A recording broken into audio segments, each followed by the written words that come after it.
Illinois Congressman Dan Kinzinger and former U.S. spokesman at the United Nations, Rick Grinnell. Let me go out to you first, Representative Kinzinger, because you introduced a bill requiring the strategy to defeat ISIL.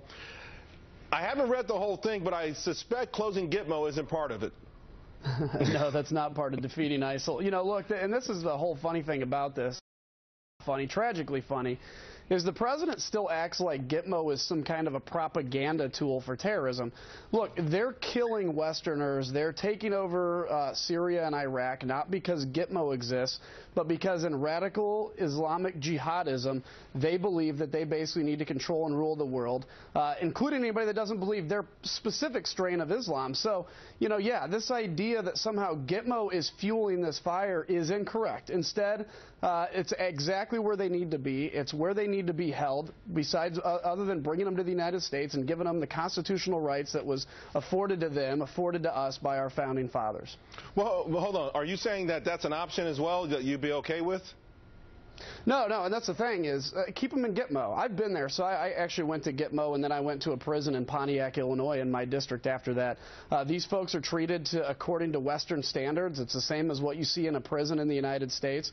But if you bring them to the United States, what's going to happen is they're going to be given constitutional protections like are deserved by American citizens, and it's something that they didn't earn. This is according to the law of armed conflict and war. So we need to keep them there. It's the right thing to do, and it's illegal to transfer them. Rick, I do want to also let the audience know that this official who was saying that this is a detainee released under President Bush, but the bottom line is it's a detainee that was released. We know several of them have gone back to the battlefield. Some have become even high-ranking personnel within the terrorist networks. And still, though, the Obama administration is really determined to close Gitmo. Yeah, look, I think we got to remove politics from this. We got to say, you know, it's not President Bush's fault. It's not President Obama's fault when they release people and they go back on the battlefield. I think what we can hold them accountable for, though, is whether or not they don't learn from the past mistakes and say, you know, we probably shouldn't shut this down because there seems to be a propensity of these guys going back on. But they're not going to shut it down. They haven't learned, and they learn. I mean, this is something that this current administration is dead set on doing one way or the other.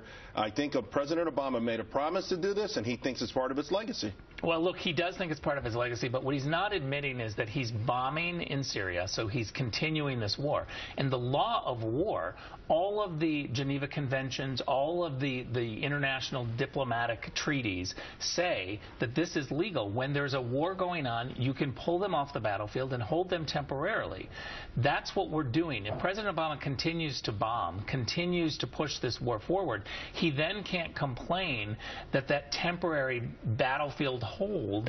And to that note, where would we then go forward if that was closed and interrogate prisoners, interrogate terrorists or potential terrorists? Isn't that the ideal place to do it right now? Well, I think it's an extension of Obama saying he's going to end the war, because if we did do that, we'd have to end the war. Because what do you do with these people? I think Adam just said it. You don't want to bring them back to the United States and give them all their rights and somehow get off on a technicality. This is war. This is not a burglary.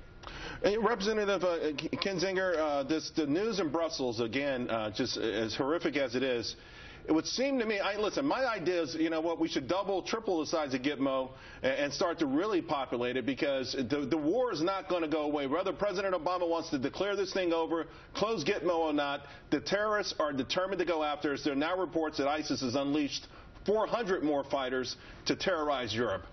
What do you make of that?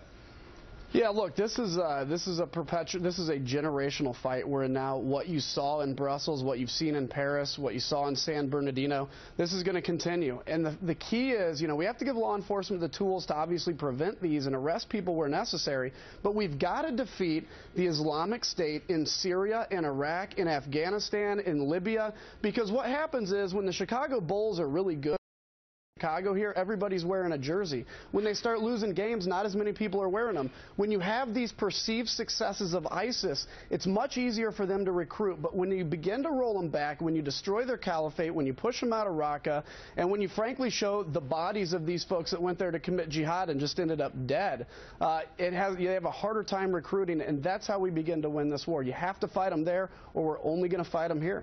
Yeah, I mean, at some point we have to go and figure out a way to take them apart, particularly in Raqqa. We'll see if there's political will for that. Guys, thank you both.